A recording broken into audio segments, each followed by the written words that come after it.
So we've got the 2 5/16 ball on here, and this is the one that actually fits the dump trailer. So all we have to do is just pull our pins.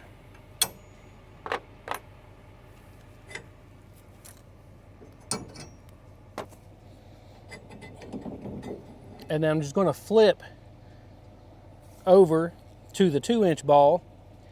And then I know that my trailer actually has to have the lowest setting, so I'm just going to drop it down into the lowest setting. And then we're just going to put our pins back in. So that's all there is to it. Now we're ready to hook up to our utility trailer.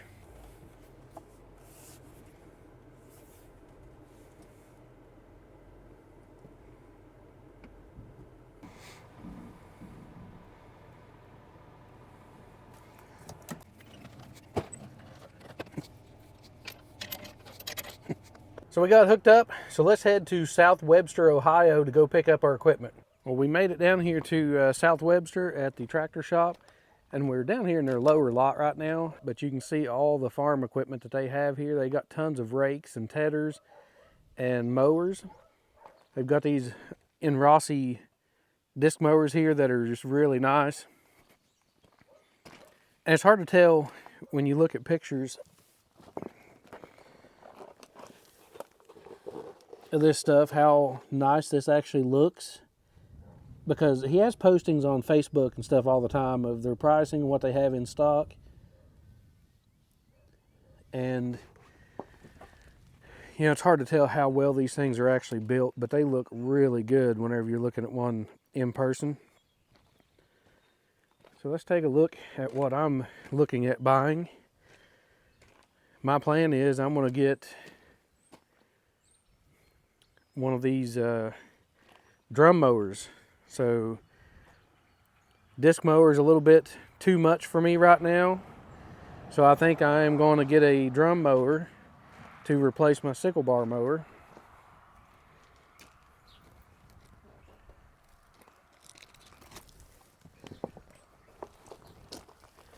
And you can see the drum mower has these big ginormous drums on it that have little blades sticking out on them.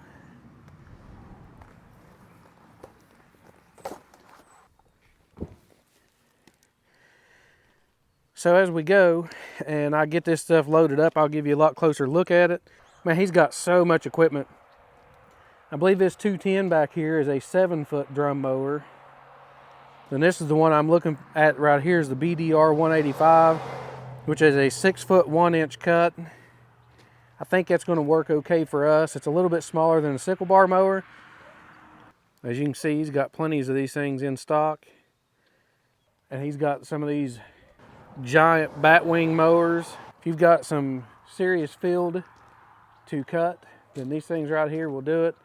These are actually Titan, which I think are now rebranded as Ironcraft, but these are probably just left over in between the name change. You can see they've got an Ironcraft mower right here. This is a really nice looking machine. I believe this is a 10-foot twin blade rotary cutter. And he's got another one over here that's, man, that looks like a 12-foot. Man, that's nice. At some point in the near future, or not too distant future anyways, I would like to get me at least an 8-foot cutter like this with the wheels on the back. And that way I can kind of have a machine that's really sized for my tractor. Because the one that I have now, I've got a 6-foot King Kutter, and it was really meant for my 40 horsepower tractor, and you can tell a huge difference in how heavy these machines are built versus that King Kutter. Even the skids on these are real nice and wide, so you don't have to worry about that thing sinking down in the ground. But he's got all sizes, got all your smaller 5, 6, 7, 8, all the way up into these giant batwing mowers. They just have a ton of equipment out here. They've got hay grapples and accumulators. Here they've got the round bale grapples. He's got a whole bunch of finish mowers over here. Got the Titan implement. Now these are Titan implement, not Titan attachments. There's a huge difference between those. These Titan implements are really nice. And again, that's Ironcraft. Ironcraft and Titan is the same. but because there was confusion between the Titan implement and the Titan attachments name, they decided to rebrand their product as Ironcraft so that there wouldn't be any more confusion, because, you know, like I say, some people look at this name of Titan implements and they associate that with Titan attachments, and there's a huge difference in the quality between Ironcraft now and Titan attachments. So I'm gonna head up to the shop and go talk to him about my mower. We're kind of take a little better look at it and make sure that that's what I want to get, and kind of talk about options, accessories, all that kind of stuff, or, you know, spare parts, because I want to make sure that I can get replacement parts, and this isn't something that I'm going to get and then not have the ability to get parts for it whenever I need them.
We got it strapped down and ready to go. They made loading this thing look easy, and they told me it's best to strap around the drums and pull one each direction, so that's what I done. And then put one across the hitch and stuff back here, which I ended up doing two and pulling them opposite directions of each other too. And so we got this thing set on here good and solid. So there's no movement in that whatsoever. So let's hit the road and get to the house with it. So we're back on the road and we got about an hour to go.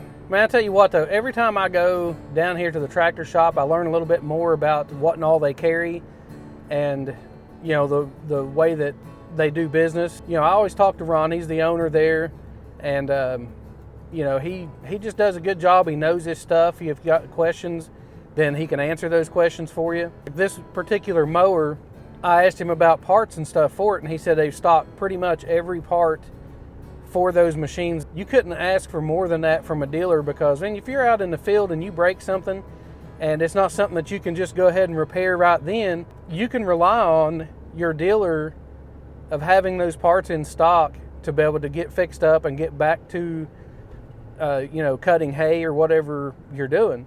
So like I was saying, to me that really means a lot in a, you know, piece of equipment that you buy, and means a lot in the dealer that you buy it from, of how well they have that parts support.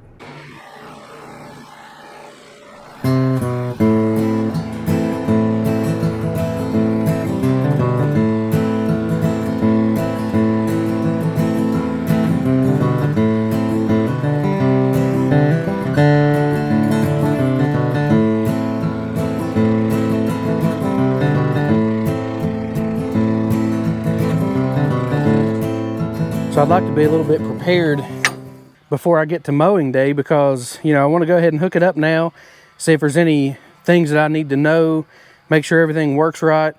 The dealer said that it was ready to go. Anything that was needed to have grease or any of that kind of stuff, he's double checked it 100%. Everything's good to go.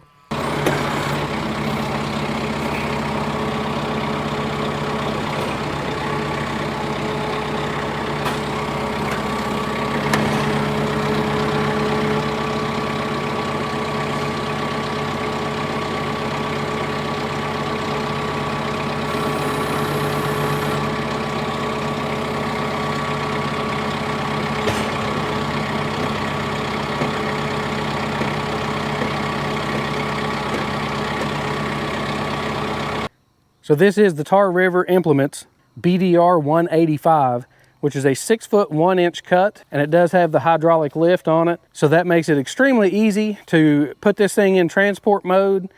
And also, being at the dealer, he told me some things that I thought was really cool about this mower. For one, there's a bolt over here in this side that you can actually remove this bolt and then let this other piece here flip the other way. And that will allow this mower to turn long ways to be in behind the tractor. So if you want to store this thing, then you can back it into a smaller space and drop it with the 3-point and everything directly lined up down the middle, instead of trying to park it with it in the actual work position. So that's pretty cool. I do have the hydraulic top link on here, so making these adjustments front to back is really quick and easy. So this is a PTO drive, but it drives it back here to a belt drive, and this belt drive has 3 belts on it, and it runs down here to the main gearbox, and you see your pulleys right back there, and that drives that gearbox into a shaft here and then drives these big drums. This thing does have some really high gearing in it. When this thing starts spinning, these drums are really turning fast. In fact, it's a little intimidating for me being the first time operating this, because you can really hear the speed as you're turning it on, and it's getting faster and faster, and at an idle it's actually running really fast. So then when you actually turn the PTO up, this thing's screaming, it's so fast. So that was a little intimidating for me, never using this type of mower. So I'm down here in this lower field. We don't cut this field for hay, and I actually just mow it most of the time. So I thought I'd come down here and try this mower out. Seems like, as of right now, it seems to be missing quite a bit of grass. It's not cutting it down real super clean. So you can see like these tall pieces sticking up. So it might be because this grass is not quite tall enough to mow for hay. And it also might just be an adjustment on the tilt forward and backwards. I'm gonna have to read the manual a little bit and see what the optimum setup is. I've got this running flat on the ground, and it seems like that it's not mowing real close. And that's one thing that a lot of people said that they didn't like about a drum mower, is that it would mow too close a lot of times. And I'm not having that with this one at all.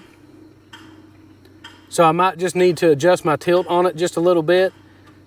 But overall though, I can see the potential here of this being really good, and the benefits of having the drum mower over our old sickle bar mower. So I'll go ahead and show you what this thing looks like underneath it. Now you see the disc on the bottom down here is actually spinning, but these are what rides on the ground, and the actual cutter itself has already stopped. It's actually this piece right here, and you can see the blades on this actually flip out whenever this thing turns on. If you've got the mower sitting on the ground and you start it up, then your knives will actually spin separate, while this bottom piece isn't even spinning where it's sitting on the ground. And then once you start moving, then this thing will start spinning and kind of floating around on the ground. That's what causes it to actually be able to float across the ground, as opposed to scraping and digging into places. So I'm pretty sure that the stuff that it's missing right now is probably due to the adjustment of the tilt from front to back. So everything that I've seen, people say that you can cut pretty much as fast as a disc mower. I'm sure a disc mower would still probably give a cleaner cut. So I'm excited to put it actually out in the hayfield where the grass is actually good and tall. So I'm going to read a little bit in the manual and kind of, really familiarize myself with this, because I've only got about a week before I cut hay. And that's actually why I was doing all this today and hooking this up and spending all this time with it, because I figured out a whole bunch of stuff today that if I would have been ready to mow hay and I was like, I'm going to go out, 10:30, 11 o'clock in the morning, well, I wouldn't have got it hooked up until 2 o'clock. It took me a few hours to go through all this and kind of look at it and think about it. It hooks up the same as any 3-point, but again, I just like to go through things and analyze it and make sure I understand it, make sure I have things hooked up right. That's going to wrap it up for today. Just thought I'd take you along for me going and picking this thing up and then doing my initial hookup on it. From the looks of it, it looks like it's made really well, and I'm really happy with the purchase on this, and it puts you at a good price point. And in fact, the reason I decided to go with this mower is because the price. A sickle bar mower in a 7-foot configuration was going to be $5,300, and this drum mower was $4,200. So $1,100 cheaper than a sickle bar mower. So the only benefit that I was looking at with the sickle bar mower is being able to use it for other types of mowing, like around my pond or, you know, down my driveway, maybe cutting some briars back, that kind of stuff. But the one that I currently have, I've only done that once or twice in the, 4 or 5 years that I've actually been using it. So I decided that $1,100 wasn't worth going ahead and paying that extra to have that option if I ever wanted it. So thanks again for checking out the video. Stay tuned, because we're going to put this thing to work here in just a short while, and we'll see you on the next one.